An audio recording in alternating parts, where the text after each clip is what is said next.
किराया। रात के तकरीबन 1:45 बजे ठंडी हवा ऑटो के शीशे से टकरा रही थी।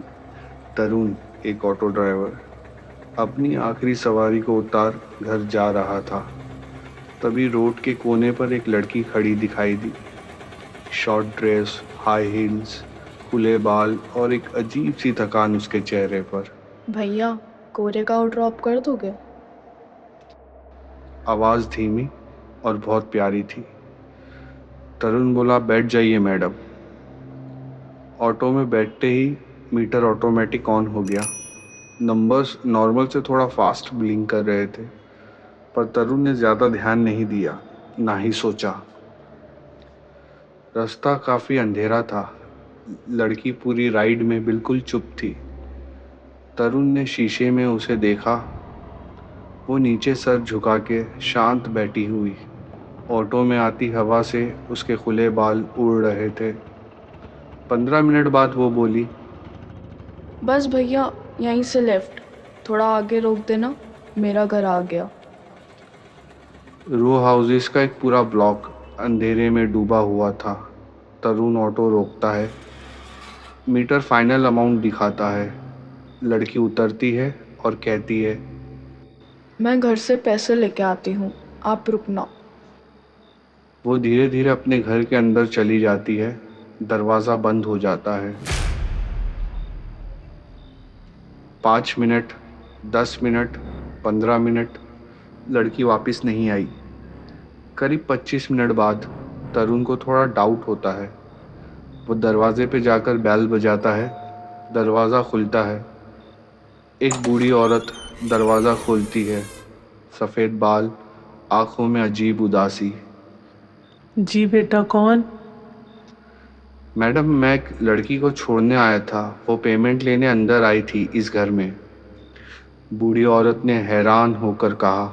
बेटा, यहाँ कोई नहीं रहता। तरुण का चेहरा सफ़ेद पड़ गया। पर मैडम तो यहीं गई थी, इसी घर में।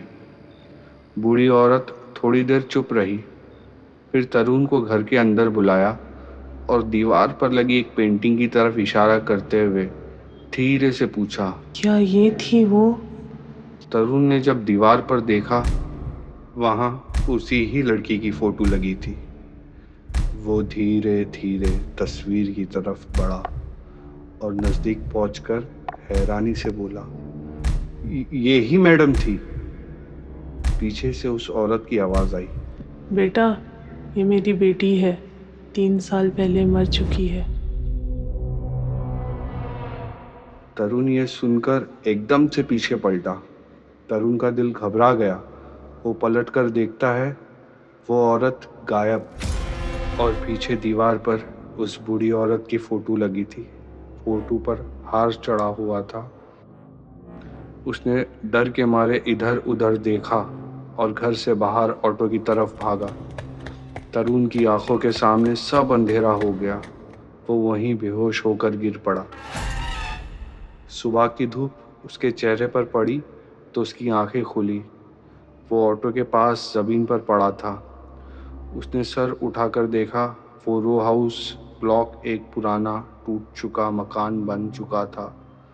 दरवाजे, खिड़कियां सब धूल में डूबे हुए, जैसे सालों से कोई रहता ही नहीं। तरुण ने डर के मारे ऑटो स्टार्ट किया और सीधे रोड पर आ गया। थोड़ा आगे एक चाय की टपरी थी। वो हिली हुई आवाज़ में बोला, भाई, एक चाय देना। चाय वाला उसको ध्यान से देखकर बोला, तुम जिंदा वापस आ गए? तरुण का हाथ कांप गया। कैसे पता तुम्हें? चाय वाला डरते हुए बोला, रोज़ कोई ना कोई ड्राइवर वहाँ एक लड़की को छोड़ने जाता है, फिर पुलिस उसकी लाश उठाती है। तुम खुशनसीब हो, बच गए। तरुण के हाथ से चाय का प्याला गिरने वाला था। उसके कान में एक हल्की सी आवाज़ आई, भैया, अपना किराया लेके जाना।